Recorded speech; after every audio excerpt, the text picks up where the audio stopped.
Còn mấy ngày nữa là Tết tới rồi, gia đình bạn đã chuẩn bị Tết đến đâu rồi nè? Trong video này, mình sẽ giới thiệu với các bạn cách nấu mấy món lẩu rất ngon và vô cùng phù hợp với dịp sum họp gia đình đầu năm. Các bạn tham khảo lấy ý tưởng và cách nấu chuẩn vị để trổ tài với gia đình dịp Tết này nha.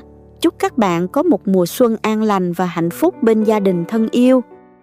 Chúng ta sẽ cùng nhau thực hiện món lẩu đuôi bò, một trong những món lẩu theo mình là ngon, hấp dẫn và dễ ăn nhất. Ngoài thưởng thức được hương thơm, vị ngọt từ thịt bò, bùi bùi của khoai môn, ăn món này bạn có thể tiêu thụ được lượng rau xanh nhiều và nóng sốt nhất. Công thức nước chấm cũng ngon đặc biệt luôn. Tiệc nhỏ của gia đình, cuối tuần hay là lễ hội thì không thể bỏ qua món này nha các bạn. Nào chúng ta cùng nhau vào bếp thực hiện ngay nha. Mời các bạn xem qua thành phần nguyên liệu trước khi làm. Các bạn cũng có thể tham khảo những đồ dùng nhà bếp mình hay sử dụng dưới phần mô tả của video.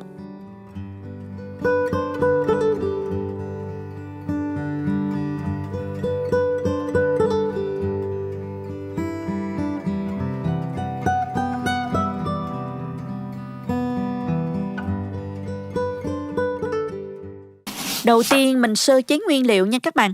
Hành tây, một củ thì các bạn cắt làm đôi. Mình dùng thêm nửa củ nữa, mình cắt múi cao như vậy để mình nêm vào nồi lẩu nha. Hành lá thì các bạn cắt khúc ra như vậy. Sả thì các bạn cắt phần non. Rồi mình băm nhỏ ra ha. Còn phần đuôi sả thì đập dập ra. Gừng thì mình cắt to to như vậy. Cà rốt thì mình cắt nửa củ để tỉa hoa.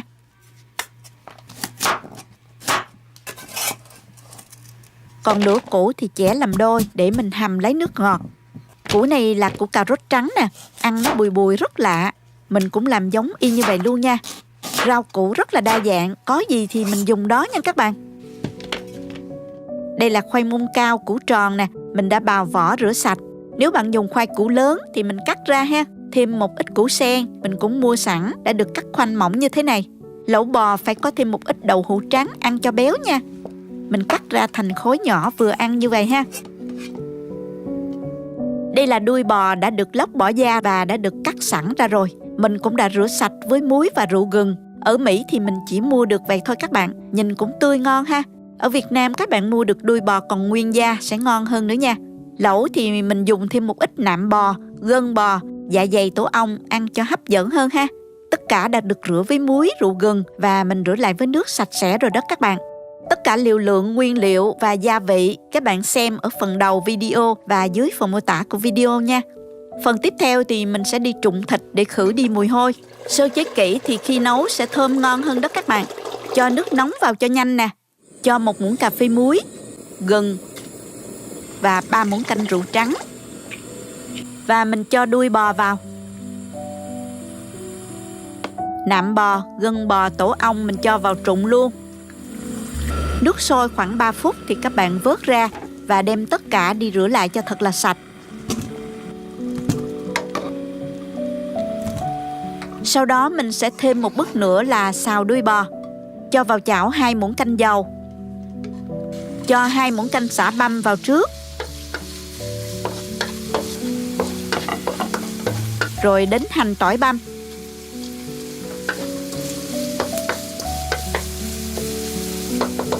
Sả đập dập mình cho vào phi thơm tất cả luôn ha. 1 muỗng cà phê ớt sa tế. Khi tất cả đã thơm và săn lại thì các bạn múc bớt ra phân nửa, chút nữa mình cho vào sau nha. Và thêm nửa muỗng canh màu dầu điều. Tiếp theo mình cho đuôi bò vào xào săn.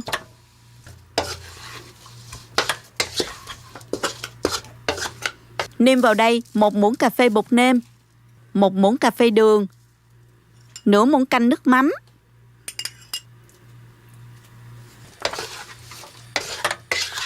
Trộn và đảo đều cho thấm gia vị. Bước xào này sẽ giúp cho đuôi bò thấm và thơm hơn. Khi các bạn thấy thịt săn lại như vậy là được rồi. Bây giờ mình cho vô nồi áp suất hầm luôn cho nhanh ha. Cho đuôi bò vào. Rồi đến nạm bò, gân bò. Những loại thịt này thời gian mềm nó gần bằng nhau nên mình cho vào chung luôn. Cho cà rốt, củ cải, gừng, hành tây vào hầm cho thơm và cho ngọt nước ha.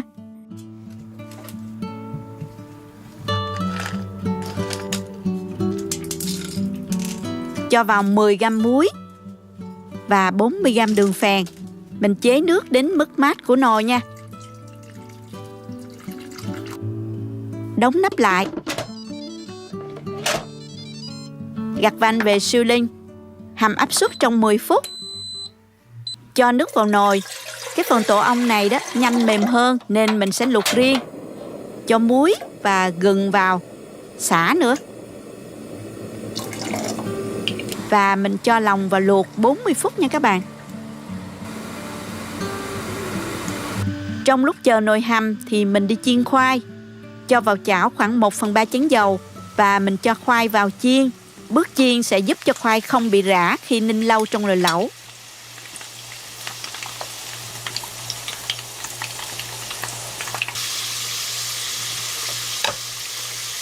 Trở đều cho vàng hai mặt như thế này là được. Mình vớt ra luôn. Lẩu bò thì không thể thiếu nước chấm nha. Cho vào chén 3 cục chao khoảng 20g. Và mình cho vào 1 muỗng canh nước chao. Tiếp tục mình cho vào 1 muỗng canh sữa đặc đánh tan ra cho nó tan đều vào nhau.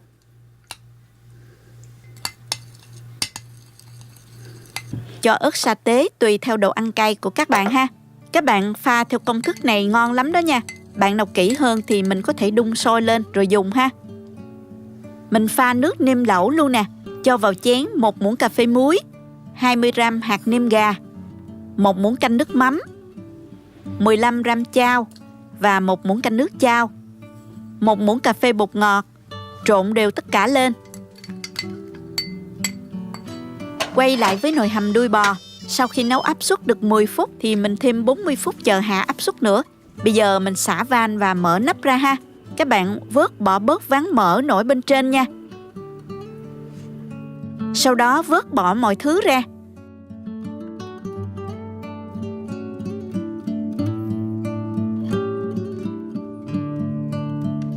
Mình vớt thịt và đuôi bò để riêng.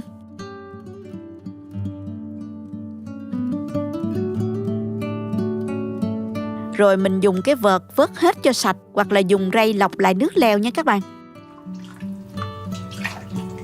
Nước lèo sau khi lượt xong mình đông lại là 2 lít.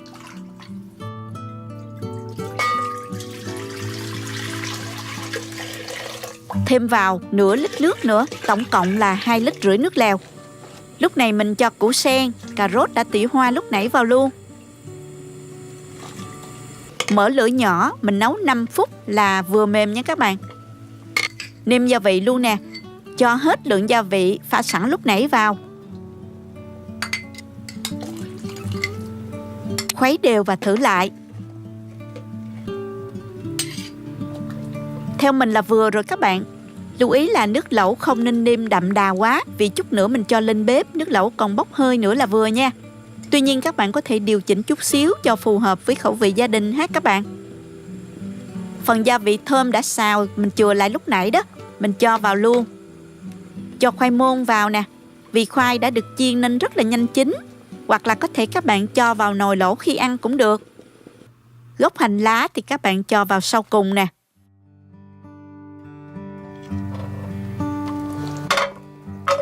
Múc nước lèo ra nồi lẩu. Hành lá, hành tây rồi mình cho lên bếp, mở lửa cho cái lẩu nó sôi riu riu cho nóng. Cách nấu lẩu Thái chuẩn ngon, đơn giản, không cầu kỳ. Mình sẽ cùng các bạn thực hiện từng bước, chia sẻ đầy đủ các loại gia vị đặc biệt, liều lượng nêm nếm cụ thể, hoàn thành nồi lẩu Thái hoàn chỉnh nhất để ai cũng có thể nấu được lẩu Thái ngon nha. Nào mời các bạn cùng vào bếp nấu món ăn này với mình nha. Nếu thích video, nhớ bấm nút đăng ký để đón xem những món ăn tiếp theo của mình. Mời các bạn xem thành phần nguyên liệu trước khi thực hiện. Bạn cũng có thể tham khảo những dụng cụ nấu ăn mình hay sử dụng dưới phần mô tả của video.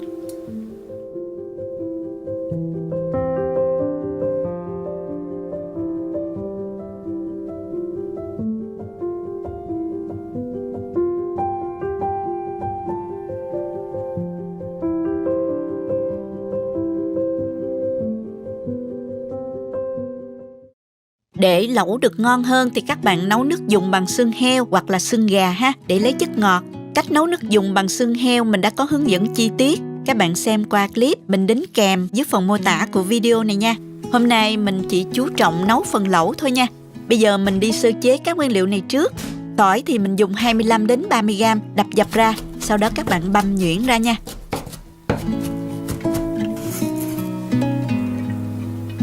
Tiếp theo là riềng, đây là gia vị tạo mùi thơm cho nồi lẩu. Vai trò quan trọng nên các bạn đừng có bỏ qua nha. Mình dùng 50 g riềng. Riềng thì mình gọt vỏ rồi mình xắt lát ra nha. Lá chanh thì mình dùng khoảng 7 đến 10 lá, cắt to như thế này, hoặc dùng tay xé ra để xào chung cho thơm. Sả cay thì mình sử dụng 4 tép, đập dập ra nè. Sau đó cắt khúc ngắn cho dễ xào nha các bạn. Cà chua thì mình dùng 1 trái lớn, cắt múi cau.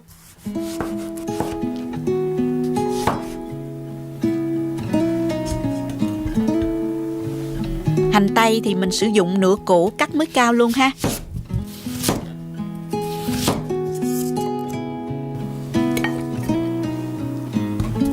Thơm này mình thái lát ra luôn ha.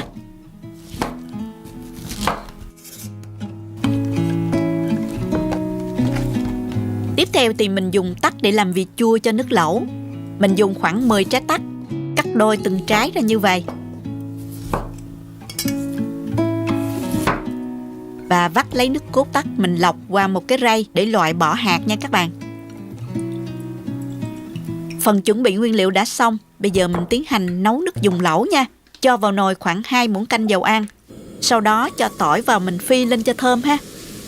Rồi tiếp tục mình cho sả cay đập dập vào. Rồi đến riềng và lá chanh vào xào chung lên. Mình phi trên lửa vừa cho đến khi nào sả, riềng và lá chanh nó dậy mùi thơm nha các bạn. Mùi bốc lên thơm quá các bạn ơi. Mùi lá chanh thơm dễ chịu, rất đặc trưng luôn các bạn. Tiếp theo thì mình cho vào 2 muỗng canh tương cà và 2 muỗng canh tương ớt vào mình xào chung ha. Sau đó thì mình cho vào 2 lít nước hầm xương. Mình xin nhắc lại là phần hướng dẫn cách nấu nước hầm xương sao cho nước ngọt thanh và lại trong veo. Mình có đính kèm link ở dưới phần mô tả của video. Các bạn nhớ tham khảo ha. Lượng nước này thì mình nấu được nồi lẩu cho khoảng 8 người ăn nha. Các bạn nhìn nè, chỉ mới nêm tương ớt thôi á mà nước lẩu đã có màu rất đẹp và ngon mắt rồi nè. Bây giờ mình cho thêm 6 muỗng canh tôm yum pad. Đây là một loại gia vị rất đặc trưng tạo nên hương vị của lẩu Thái. Bây giờ mình sẽ nêm 2 lít nước dùng lẩu này nha.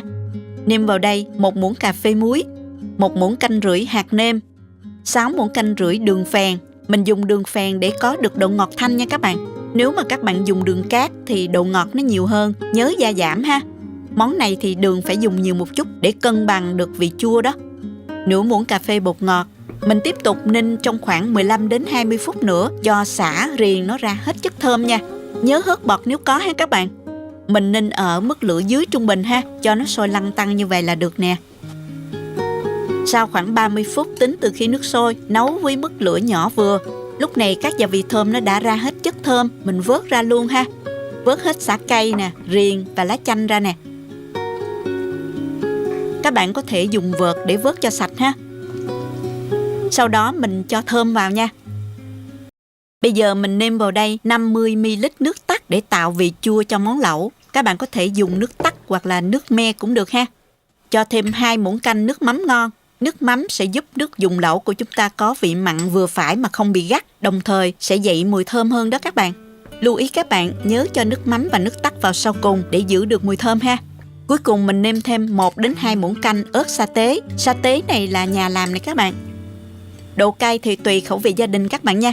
Hoặc các bạn không ăn được vị cay quá nhiều, có thể nêm thêm tương ớt Chinsu nha. Vị cay sẽ dịu nhẹ, dễ vừa miệng hơn. Khuấy đều tất cả lên và mình nếm lại một lần nữa. Các bạn có thể điều chỉnh cho phù hợp với khẩu vị gia đình ha. Bây giờ mình múc ra nồi nhỏ để dùng lẩu thôi. Để ăn lẩu thì mình dùng một cái nồi trẹt như thế này. Cho vào đây vài cọng hành hoa nè, vài muỗng cà chua, cùng một ít hành tây nữa. Và mình cho nước dùng lẩu đang nóng qua luôn. Nước lẩu bây giờ có vị chua cay, mặn ngọt rất hài hòa. Màu đỏ đẹp mắt, rất là kích thích vị giác đó nha các bạn.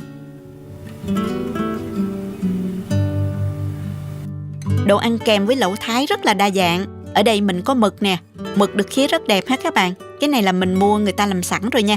Tôm thẻ nè và cá bông lau.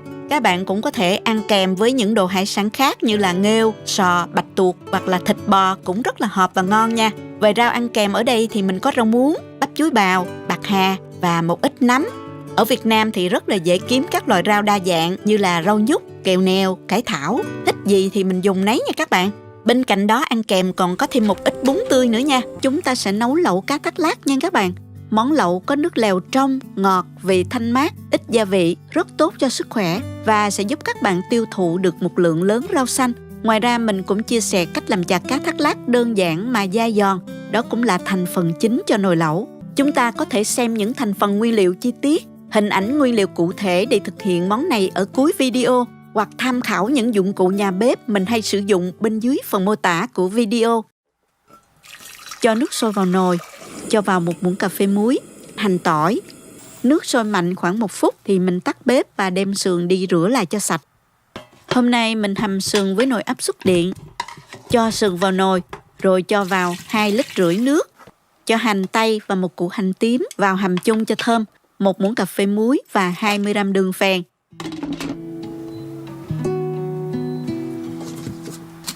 Nấu món lẩu này mình cho thêm một ít sả sẽ rất là hợp nha các bạn.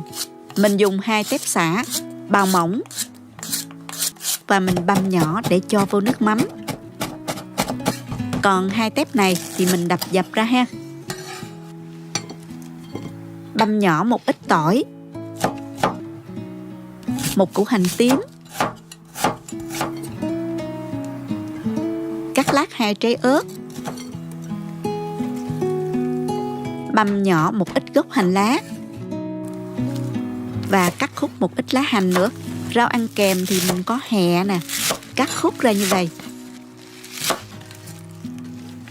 Khổ qua thì mình bỏ ruột và sắc mỏng ra, hoặc là các bạn bào cũng được.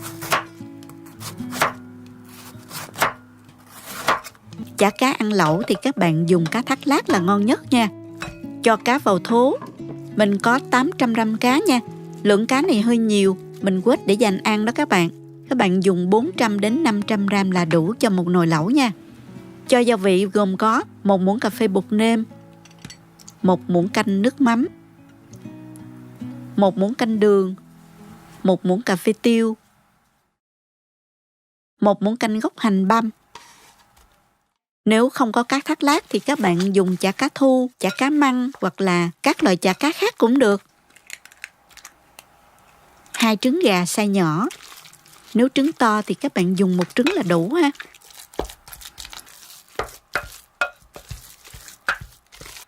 Hai muỗng canh dầu tỏi phi. Mình trộn cho thật là đều lên ha. Lưu ý là nếu dùng chả cá thu hoặc là các loại chả cá khác đó, các bạn nên cho thêm vào 2 muỗng canh bột năng để tạo thêm độ dai cho cá nha. Còn mình dùng chả cá thác lác thì không cần cho bột cũng được, vì thịt cá thác lác rất là dẻo dai đó các bạn. Sau đó các bạn cho ra bịch zip để nhồi. Mình nhồi giống như là nhồi bột vậy đó. Nhồi khoảng 8 phút ha. Khi nào các bạn thấy chả cá dẻo không còn dính vào bịch nữa là được rồi. Bạn làm với số lượng nhiều thì mình cho vô máy trộn bột nhồi cho nhanh ha. Như vậy là được rồi nè. Mình cho ra đĩa dàn phẳng. Khi nào ăn thì mình dùng muỗng sắn và mình cho vào nồi lẩu.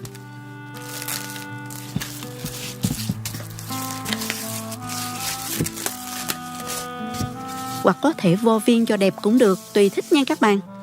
Nếu chưa ăn liền thì các bạn nên cho vào ngăn mát giữ lạnh để chả cá được dẻo dai ha.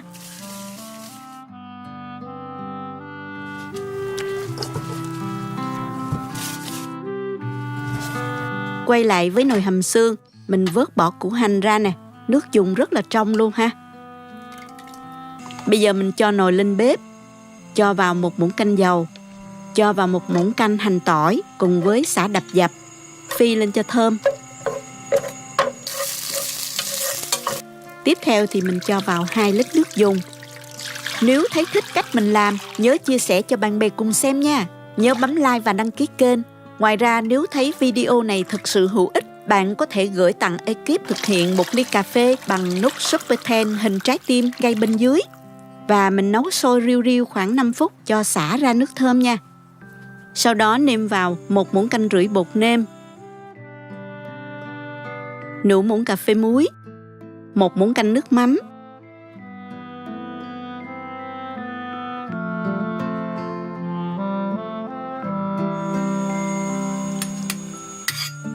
nửa muỗng cà phê bột ngọt cho điều vị. Bạn nào không dùng được bột ngọt thì mình khỏi cho ha. Nước lẩu nên nêm vừa, không quá đậm đà nha các bạn. Vì khi ăn trên bếp đó, nước sẽ bốc hơi gây mặn đó. Tuy nhiên các bạn có thể điều chỉnh theo khẩu vị gia đình ha.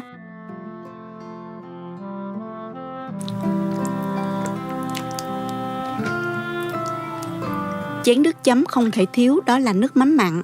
Cho thêm sả băm, tỏi và ớt vào nữa nha.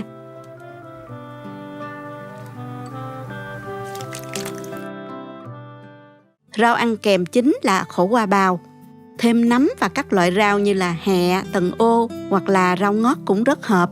Mời các bạn cùng làm lẩu bò mắm ruốc đặc sản quê mình nha. Món này ai từng dùng qua thì khó mà quên được hương vị rất đặc trưng. Vị ngọt tự nhiên của thịt bò tươi được tái cùng nước lẩu thơm đậm đà mùi mắm ruốc. Lẩu nóng hổi ăn kèm cùng nhiều loại rau, bún hấp dẫn vô cùng. Cách nấu đơn giản, không tốn nhiều công sức và thời gian. Đây là cách tuyệt vời để thưởng thức thịt bò tươi và rau. Đặc biệt phù hợp khi đãi tiệc hoặc dùng trong ngày mưa lạnh. Nào bây giờ chúng ta cùng vào bếp nha. Mời các bạn tham khảo những nguyên liệu cần có trước khi bắt đầu thực hiện ha.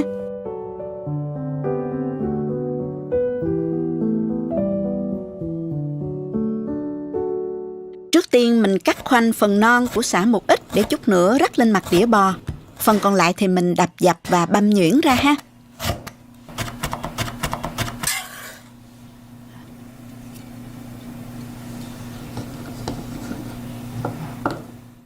Đập dập 3 củ hành tím nhỏ để chút nữa mình cho vô thắng tóp mỡ. Và mình băm nhuyễn tỏi ra như vậy nè các bạn. Ớt này mình cũng băm nhuyễn khoảng 4 trái. Lượng ớt thì mình sử dụng tùy thích nha các bạn. Hành tây thì mình sử dụng nửa củ thôi. Cắt miếng dày khoảng 1 cm như thế này.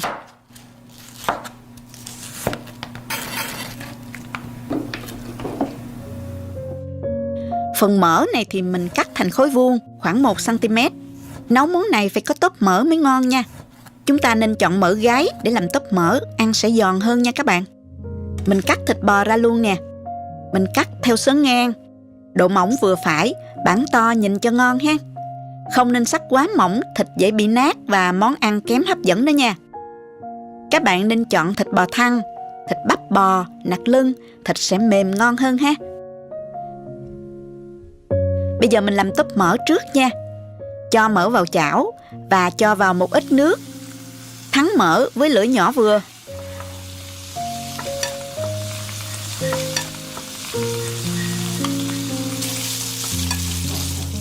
Khi thấy tóp mỡ vàng như vậy là được.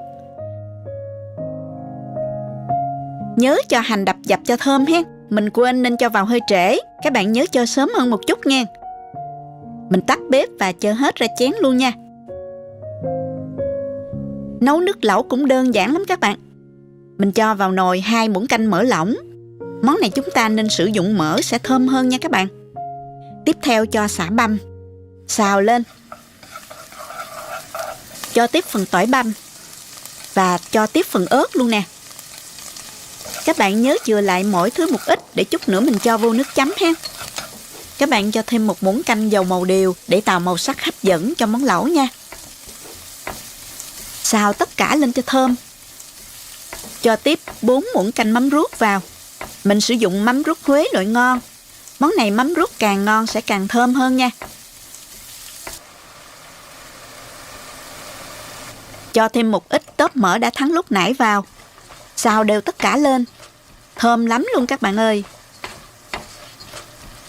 Bây giờ mình múc ra khoảng 1 muỗng canh để dành chút nữa mình làm nước chấm. Sau đó cho tiếp nước dừa tươi vào. Mình sử dụng khoảng 1 lít nha. Nước lẩu này phải có vị đặc trưng của mắm ruốc. Do đó mình không sử dụng bột nêm hoặc muối để nêm.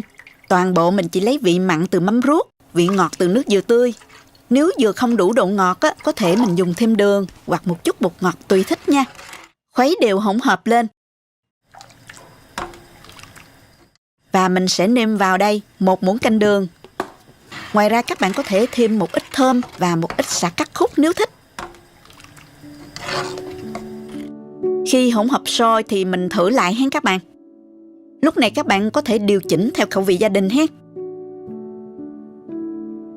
Mình cho hành tây vào sau cùng và tắt bếp.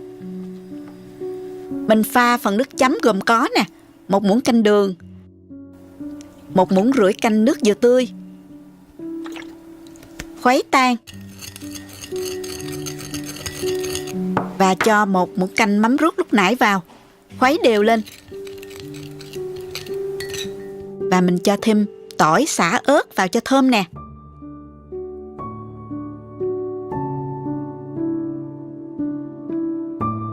Các bạn xếp thịt bò ra đĩa, trang trí với hành tây ha các bạn. Rưới thêm dầu tỏi phi cho thơm và bóng bẩy.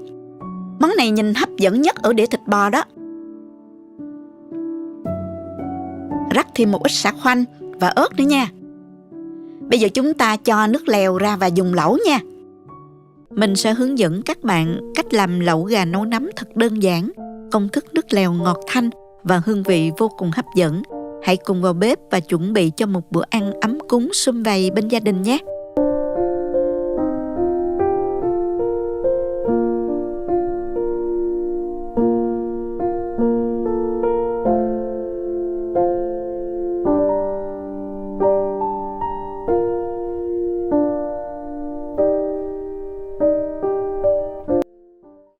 Để nấu món gà nấu nấm này, mình có ở đây là một con gà 1,3 kg.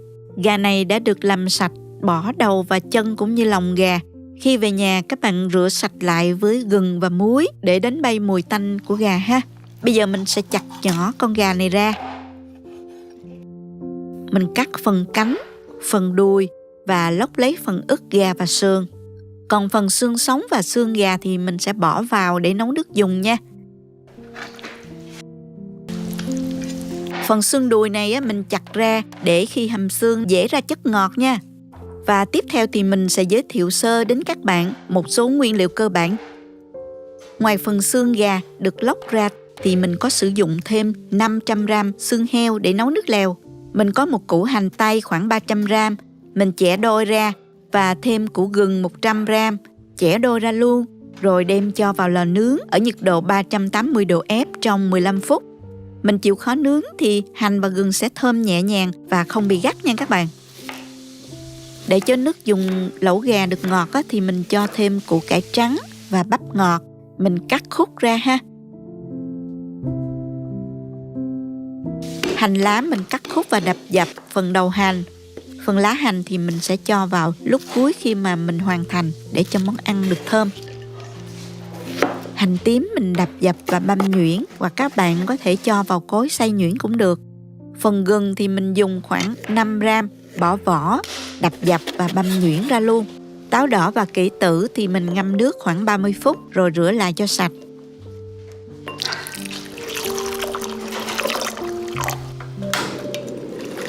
Phần thịt gà đã chặt nhỏ này mình sẽ đem đi ướp gia vị. Cho vào tô 1 muỗng canh hành tím, 1 muỗng canh gừng, vài cái đầu hành lá đập dập, 1,5 muỗng cà phê bột nêm, 1 muỗng cà phê đường, nửa muỗng cà phê tiêu, nửa muỗng cà phê bột ngọt, 1 muỗng canh nước mắm, trộn đều lên. Bây giờ mình bịt kín lại bằng giấy ráp và mình cho vào tủ lạnh từ 1 đến 2 tiếng. Ngoài ra mình còn có thêm 10 cái nấm đông cô ngâm nở và rửa sạch. Xong rồi các bạn cắt bỏ gốc nấm, rồi khứa hoa trên đầu nấm cho đẹp nha. Hành tây và gừng sau khi đã nướng xong thì mình đem cạo vỏ gừng, rửa sạch và đập dập gừng ra. Trước khi hầm xương mình sẽ trụng xương cho sạch. Cho nước sôi vào nồi, rồi cho vào 1 muỗng cà phê muối. Mình cho xương heo vào, rồi đến xương gà vào trụng. Nước sôi khoảng 2 phút các bạn vớt xương ra ha, và đem đi rửa lại cho sạch.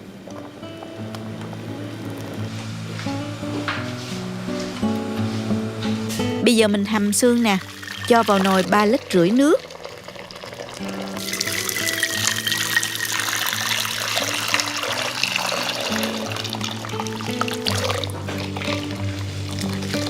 Rồi mình cho xương vào.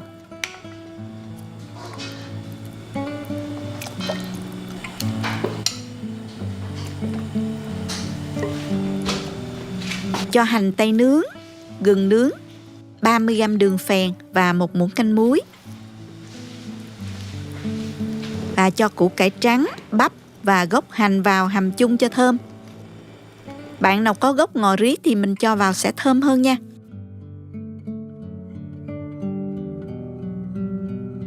Khi nước sôi mạnh, có bọt nổi lên bề mặt thì các bạn nhớ hớt bọt cho sạch.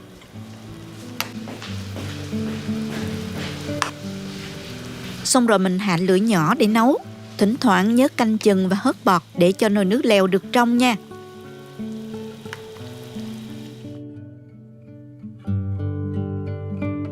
Quay lại với nồi nước lèo. Sau 1 tiếng 20 phút hầm xương thì mình vớt tất cả ra. Vớt xương ra luôn nha. Dùng vật lưới đó mình vớt cho sạch. Hoặc các bạn kỹ hơn thì có thể lượt lại nồi nước lèo ha. Các bạn nhớ thêm vào một ít nước để bù lại lượng nước đã bốc hơi trong lúc hầm. Sau khi hầm xương đã có nước dùng rồi và gà đã ướp đủ thời gian thì mình làm nồi lẩu luôn ha.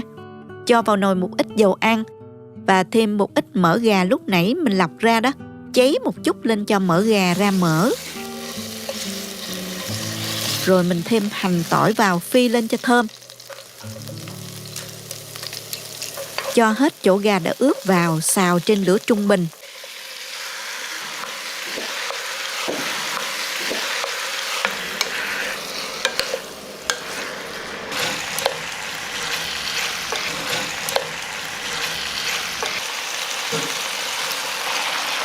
Đến khi gà săn lại như thế này là được. Mình cho vào đây 1,2 lít nước dùng.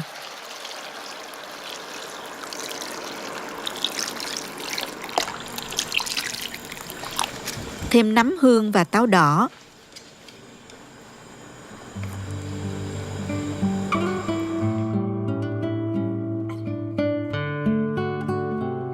Nấu cho sôi lên để nấm chín.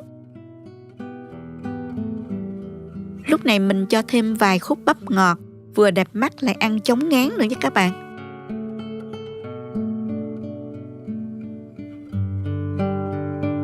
Mình sẽ nêm vào đây 2 muỗng cà phê bột nêm, 1 muỗng cà phê đường, 2 muỗng cà phê nước mắm. Khuấy nhẹ nhàng cho tan gia vị. Lúc này các bạn nếm thử phần nước dùng, điều chỉnh gia vị sao cho phù hợp với khẩu vị gia đình nha.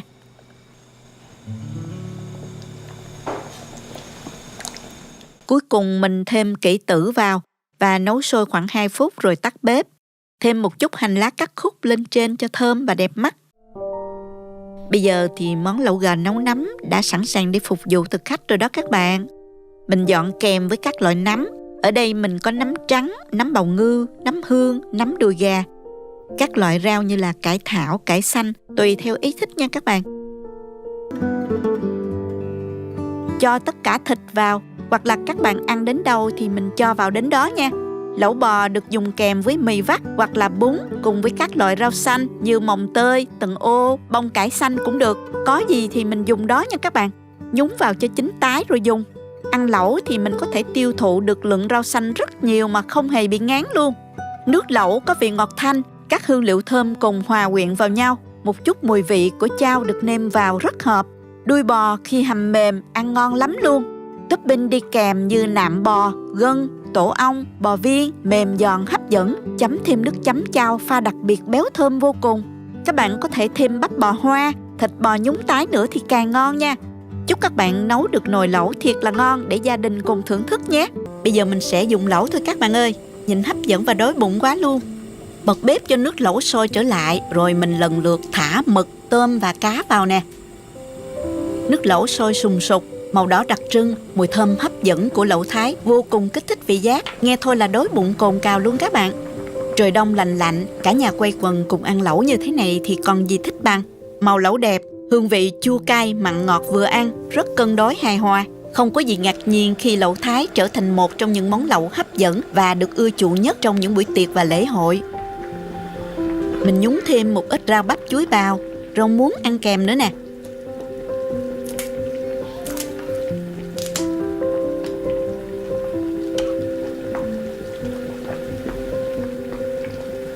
Húp nước lẩu nóng hổi, ngọt ngào thanh mát, chua chua cay cay.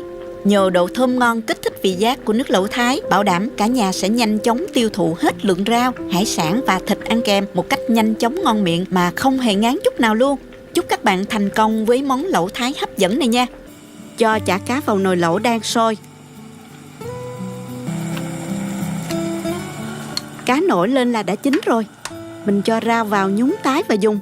Khổ qua thì các bạn nhúng vừa chín là ăn liền để giữ được độ giòn và bớt đi vị đắng nha.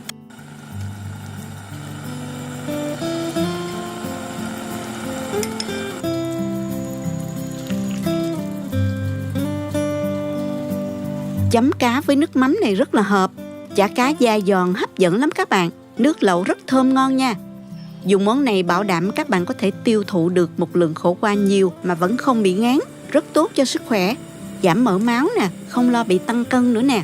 Chúc các bạn nấu và thưởng thức cùng gia đình thật ngon miệng nha. Dọn ăn cùng rau muống cọng và tần ô nè. Có thêm kèo nèo hay cải bẹ xanh tùy thích ha. Nhớ thêm bún tươi nữa ha. Gắp một ít bún vào chén. Khi nồi lẩu sôi riu riu thì mình nhúng rau vào cho chín tái.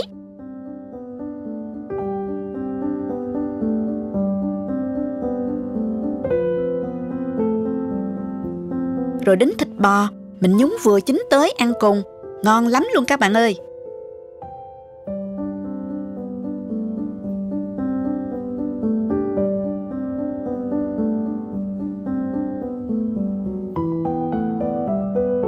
Có thể chấm thêm nước chấm cho đậm đà nè. Thịt bò rất mềm, thấm nước lẩu, đặc trưng mùi mắm ruốc rất là hấp dẫn. Có thêm vị béo béo của tóp mỡ, mùi thơm của sả, của tỏi, vị cay nhẹ của ớt. Nước lẩu có vị đậm đà nhưng rất dịu. Rất thơm chứ không quá gắt mùi mắm. Như vậy mới đúng vị nha các bạn. Phải nói là ngon không thể tả. Mùi mắm làm kích thích vị giác vô cùng. Ăn đến đâu thì các bạn nhúng đến đó để bò được mềm và rau giòn ha các bạn. Rau không bị đen nữa nè. Món này các bạn có thể tiêu thụ một lượng rau nhiều mà không hề ngán. Từ nay không cần về Bình Dương, các bạn vẫn có thể thưởng thức được món bò mắm ruốc ngon như ngoài hàng rồi nghe. Lẩu gà nấu nấm là một món ăn vừa thơm ngon vừa bổ dưỡng, mang đến hương vị tuyệt vời mà ai cũng yêu thích. Nồi lẩu bốc khói nghi ngút tỏa ra mùi thơm ngào ngạt của nấm tươi, thịt gà, táo đỏ và kỷ tử. Những miếng nấm dai dai, giòn giòn, thấm nước dùng, hòa quyện cùng thịt gà mềm ngọt tạo nên hương vị đậm đà khó quên. Táo đỏ và kỷ tử không chỉ làm cho nước lẩu ngọt thanh tự nhiên, mà còn thêm vào đó chút vị chua ngọt nhẹ, cân bằng hoàn hảo lắm các bạn. Rau xanh tươi mát nhúng vào trong nước lẩu nóng hổi, ăn kèm với sợi mì trứng mềm mại và ngấm đều hương vị, làm cho món ăn thêm phần hấp dẫn. Nước dùng trong veo, ngọt thanh từ xương và hầm kỹ cùng với các gia vị tự nhiên, làm cho mỗi muỗng nước lẩu đều đậm đà thơm ngon. Cả nhà quây quần bên nồi lẩu, vừa ăn vừa trò chuyện thật ấm cúng và vui vẻ. Chúc các bạn thành công. Nhớ để lại bình luận sau khi nấu xong cho mình biết với nha. Cảm ơn các bạn đã xem hết video.